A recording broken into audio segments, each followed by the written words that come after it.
Bismillahirrahmanirrahim. Assalamualaikum warahmatullahi wabarakatuh. Alhamdulillah binikmatihi tatimmus sholihat wa bifadlihi tatanazzalul khairati wal barakat wa bitaufiqihi tatahaqqaqul maqasid wal ghayat. Asyhadu an la ilaha illallah wahdahu la syarika lah wa asyhadu anna Muhammadan abduhu wa rasuluh. Allahumma shalli wa sallim ala sayyidina Muhammad wa ala alihi wa sahbihi ajma'in. Amma ba'd. Ya ayyuhal hadirun, usiku wa iyaya bi taqwallah wa ta'atihi la'allakum tuflihun. Jemaah subuh yang dimuliakan oleh Allah Subhanahu wa taala, tiada untayan kata yang pantas kita ucapkan melainkan syukur atas berbagai nikmat Allah Subhanahu wa taala, utamanya nikmat iman, nikmat kesempatan dan nikmat kesehatan, sehingga kita dapat melangkahkan kaki ke tempat yang mubarak ini untuk salat subuh secara berjemaah. Salam dan salawat tak lupa pula kita aturkan kepada baginda junjungan kita Nabiullah Muhammad sallallahu alaihi wasallam beserta keluarga, sahabat-sahabat hingga para tabi' dan tabi'in hingga sampai kepada kita sekalian ini. Alhamdulillah, begitu cintanya Rasulullah kepada kita ini sehingga di akhir-akhir hayatnya yang dia sebutkan, yang dia ingat adalah ummati as-shalah. Umatku, apakah dia mau salat apabila saya sudah tidak ada yang setelah saya perjuangkan, yaitu Islam 23 tahun, 13 tahun di Makkahul Mukarramah dan 10 tahun di Madinatul Munawwarah. Alhamdulillah, jemaah subuh, ibu dan bapak yang saya muliakan, adapun topik kita pada subuh ini ialah muslim, mukmin dan mukmin. Pernah malaikat datang kepada Rasulullah lalu bertanya, "Ayul Islam?" Apakah itu Islam ya Rasulullah? Maka Rasulullah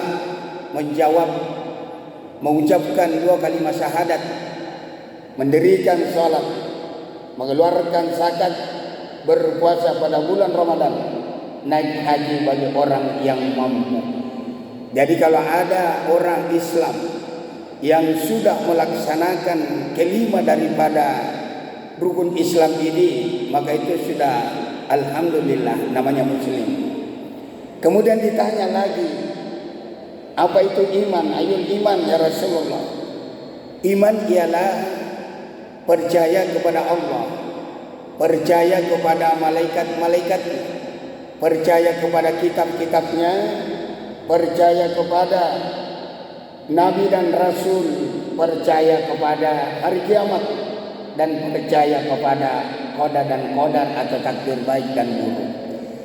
Kemudian ini nabi dia yang bertanya, lalu dia yang membenarkan lagi. Kemudian ditanya, apa itu ihsan?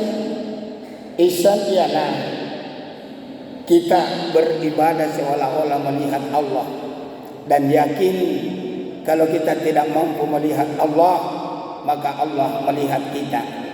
Jadi ketiga tingkatan ini insya Allah kita akan capai apabila berurut tadi, mulai dari muslim, yaitu orangnya melaksanakan rukun Islam, kemudian mukmin, orangnya melaksanakan yaitu 6 rukun iman, dan muhsin apabila dia beribadah seolah-olah Allah tetap melihat, dan kalau tidak mampu maka yakin Allah melihat kita.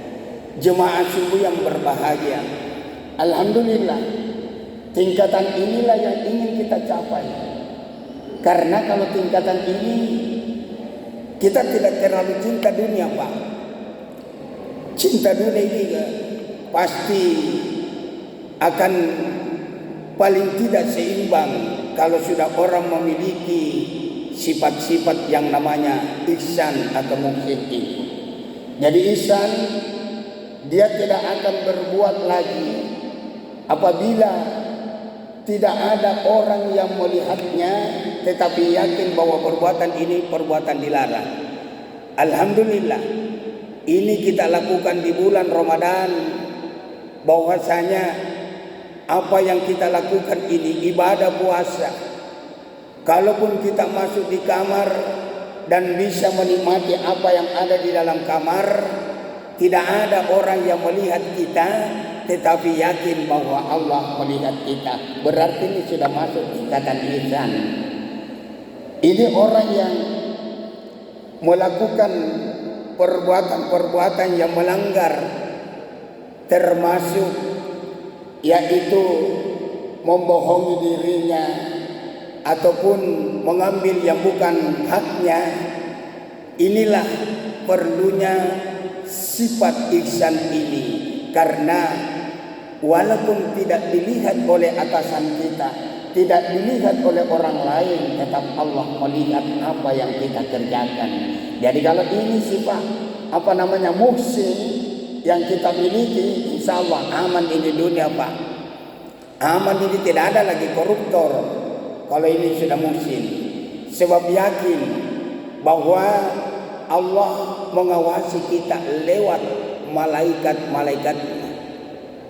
Di dalam ajaran agama Islam ini ada 10 malaikat yang ditugaskan oleh Allah mengatur alam dan seisinya ini.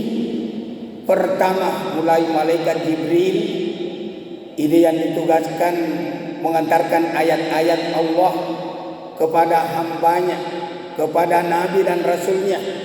Kemudian malaikat Mikail, inilah yang membagi rezeki.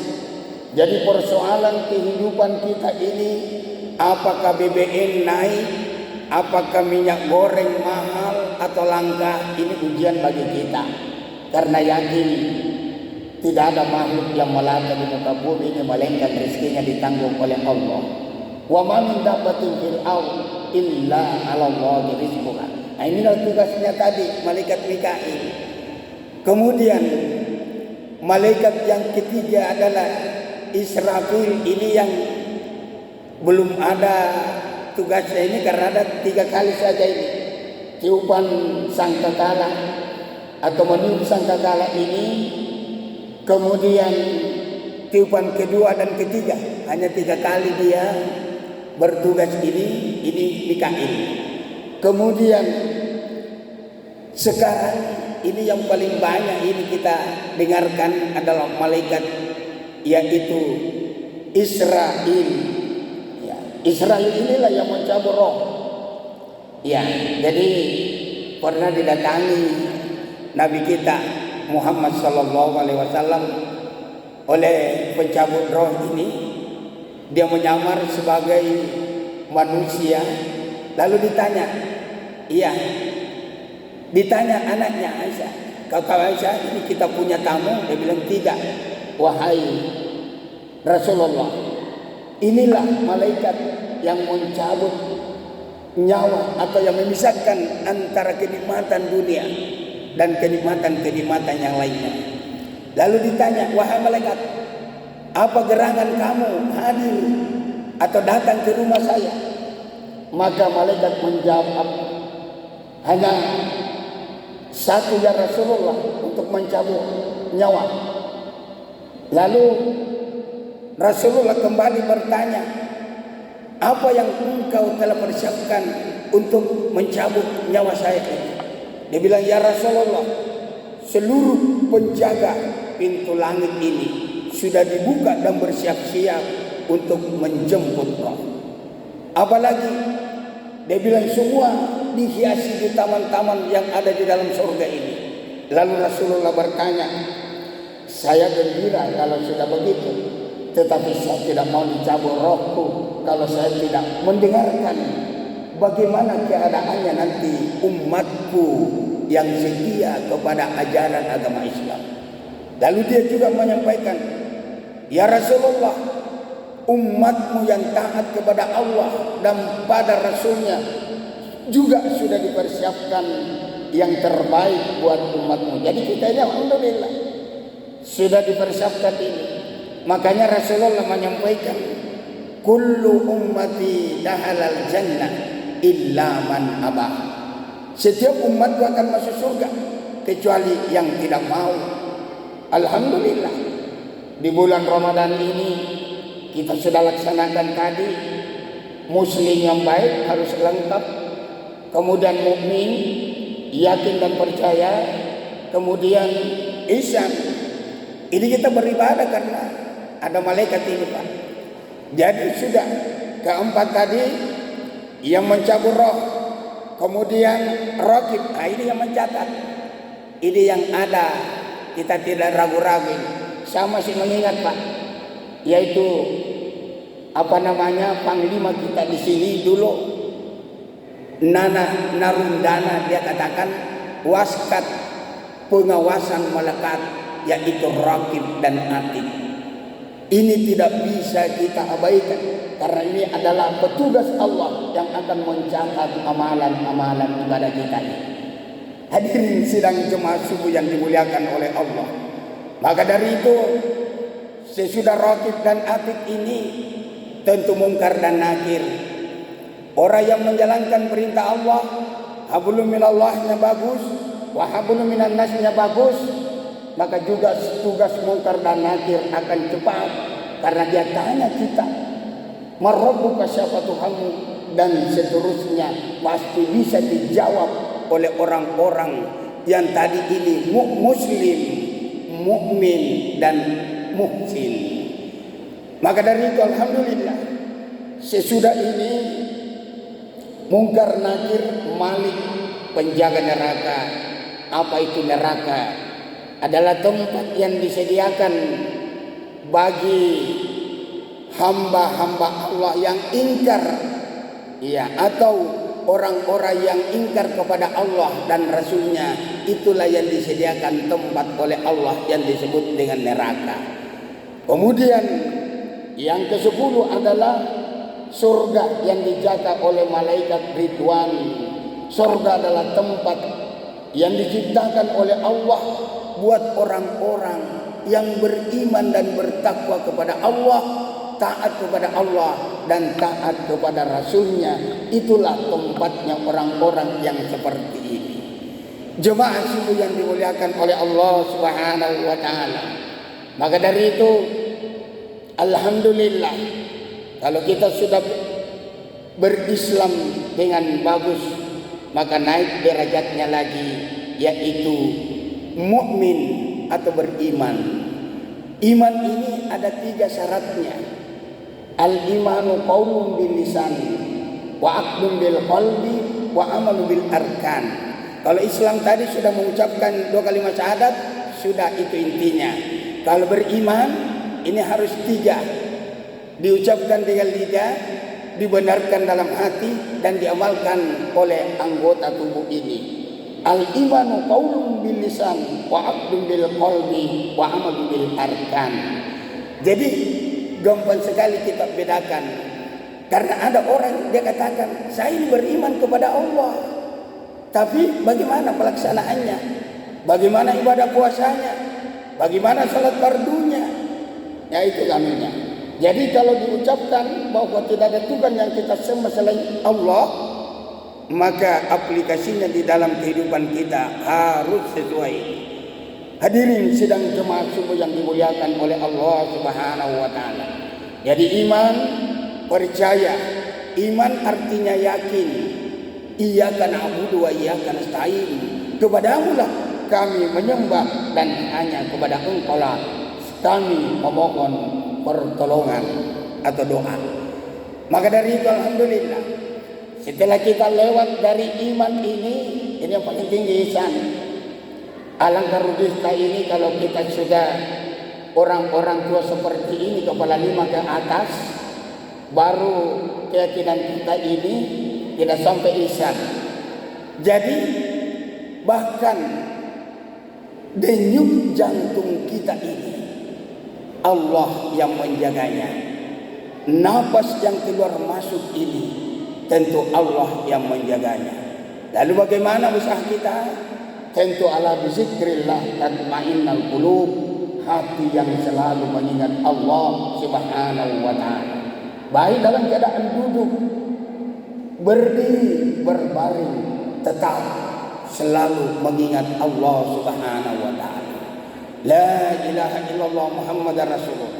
Subhanallah walhamdulillah wa la ilaha illallah wallahu akbar wa hasbunallah wa ni'mal wakil ni'mal maula wa ni'man nasir wa la haula wa la quwata illa billahil aliyil azim. Jemaah subuh yang dimuliakan oleh Allah Subhanahu wa taala. Maka dari itu orang-orang yang hubub dunia wa qara'atul maut, orang-orang yang cinta dunia dengan mengorbankan segala pikiran dan tenaganya untuk mendapatkan itu, walaupun halal haramnya, maka dia tidak masuk kategori ihsan ini, Pak. Karena ihsan, dia yakin apapun yang kita lakukan ini akan dipertanggungjawabkan di hadapan Allah Subhanahu wa taala. Jemaah subuh yang dimuliakan oleh Allah. Maka dari itu alhamdulillah, subuh ini, Pak, adalah merupakan ujian bagi kita, dan subuh ini kata kunci daripada semua salat ini. Rasulullah kalau mau menguji sahabatnya, menguji yaitu orang-orang beriman, dua Pak dia ujikan. Pertama, apakah salat subuhnya sudah tidak terputus-putus. Yang kedua adalah salat asar, karena subuh ini luar biasa. Subuh itu, Pak, kalau kita lihat ini masjid-masjid yang paling kurang jamaahnya, tetapi paling tinggi nilai amalan-amalan di dalam salat subuh. Maka dari itu, apabila kita ini sudah yakin bahwa salat subuh ini turun malaikat menyaksikan kita bahwa kita ini adalah hamba Allah, iyyaka na'budu wa iyyaka nasta'in, kepadamu lah kami menyembah dan hanya kepada Engkau lah kami memohon pertolongan. Kemudian yakin di dalam kita bahwa qul huwallahu ahad, Allahus samad, hanya Engkau ya Allah dan tempat kami bergantung. Siapa yang memberikan rezeki, siapa yang memberikan kesempatan, semuanya adalah Allah Subhanahu wa taala. Ini tingkatan muhsin, Pak. Ini paling tinggi di antara itu. Maka dari itu mari kita berbuat ikhlas. Jadi orang-orang yang muhsin selalu berbuat ikhlas. Mau dilihat orang atau tidak, mau diumumkan ini sumbangannya atau tidak, itu sudah dia ikhlaskan, terserah dari panitia masjid, tetapi dia semata-mata karena beribadah karena Allah Subhanahu wa taala. Ada satu kisah sedikit, yaitu Rabi' al-Adawiyah adalah seorang sufi yang begitu ibadahnya dan tidak mau terganggu dengan urusan dunia ini. Maka dari itu mari kita kalau sudah masuk di masjid ini dengan air wudhu yang bagus, kemudian kita tafakur sebentar, ya, baru kita sholat, alhamdulillah, berarti sudah masuk kita perbuatan ihsan. Karena masuk di masjid ini ada malaikatnya, ini ada malaikat ini masjid. Lalu kita sholat sunat, apakah sholat sunat wudhu, sholat sunat tahiyatul masjid, sholat sunat rawatib qabliyah dan ba'diyah, alhamdulillah, inilah amalan-amalan khususnya di bulan Ramadan ini dilipat gandakan pahala oleh Allah Subhanahu wa taala. Maka dari itu mari kita, alhamdulillah kita sudah lewati ini, Pak. Artinya muslim, mukmin dan mukmin, ketiga-tiganya ini sejalan, dan ini yang kita pelihara, keikhlasan kita beribadah tiada lain ingin mendapatkan ridha Allah Subhanahu wa taala. Semoga di subuh yang berbahagia, subuh yang ke-15 dari bulan Ramadan ini, tetap kita sehat, tetap kita yakin bahwa hidup ini hanya satu kali dan kita mau dalam keadaan husnul khotimah. Semakin tua semakin dekat dengan Allah, semakin tua semakin dekat kepada sesama manusia. Hablum minallah wa hablum minan nas. Saya kira inilah yang saya sampaikan pada subuh yang berbahagia ini. Semoga kita menjadi keluar dari Ramadan ini bagaikan bayi yang baru lahir dari rahim ibunya. Terima kasih. Mohon maaf atas segala kekurangan. Wabillahi taufiq wal hidayah. Wassalamualaikum warahmatullahi wabarakatuh.